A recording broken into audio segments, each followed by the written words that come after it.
Hello everybody and welcome to another video tutorial. I'm Brian Birch from Digital Design House, and this video tutorial will be on photo restoration.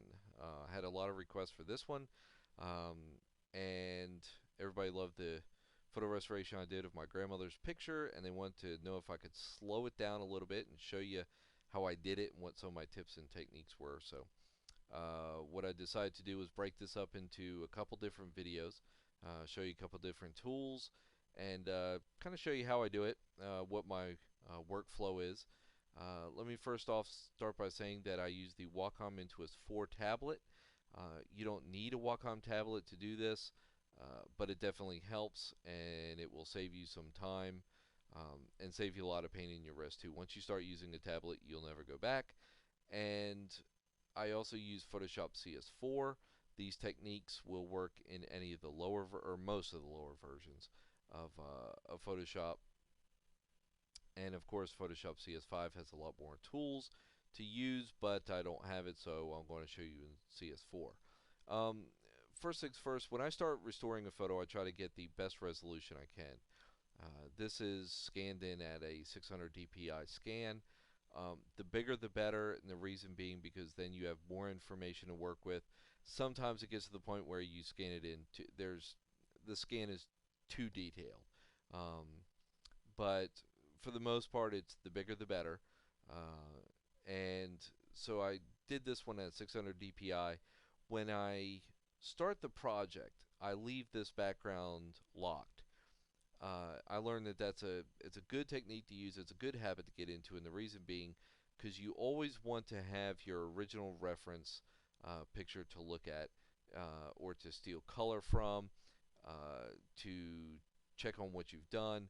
So just leave yourself a blank copy, or a copy that's untouched. So what I do is I come over here this layer and just duplicate it. Sometimes I'll make a couple, and you can rename it what you want. I'm just going to leave a background copy for right now. Let's go ahead and get started. The very first thing I'm going to show you is a healing brush. It's one of my favorite tools for small fixes. Um, the healing brush is right here. You'll see it's the Band-Aid, and you have a couple different settings that you can play with.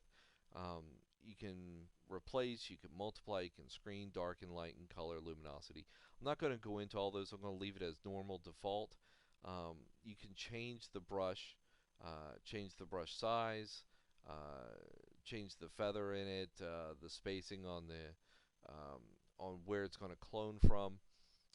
You can also create texture, proximity match, but what I'm going to do is just leave it pretty much on all the defaults, normal, proximity match, and we'll leave it on 15. Actually, let's change the feather on it to about 80. Now the reason why this works so good for small fixes is it works primarily like the clone stamp tool, except all you have to do is draw. You don't have to select anything. Um, it's going to select it for you for the most part. So, oh, already went to clone stamp. So I just hit the healing brush, draw, and there you go. Basically what it's doing is it's sampling from up in here, and it's putting it right here. So when I draw here, it's taking that and putting it there. Easy as that. Works great for small fixes, scratches, anything like that. Have to be careful when you're doing large healings. Go up here. We'll find this little place right here. You have to be real careful when you're doing large spots, um, because it will try to guess the best it can on what colors you want, but it doesn't always get them right. So you have to really pay attention to what the image looks like when you're done. So if you look right here, I'm trying to mess this up. Sometimes it's really hard to mess up the healing brush. That's why it's so cool. But it's good to fix images. So here you go.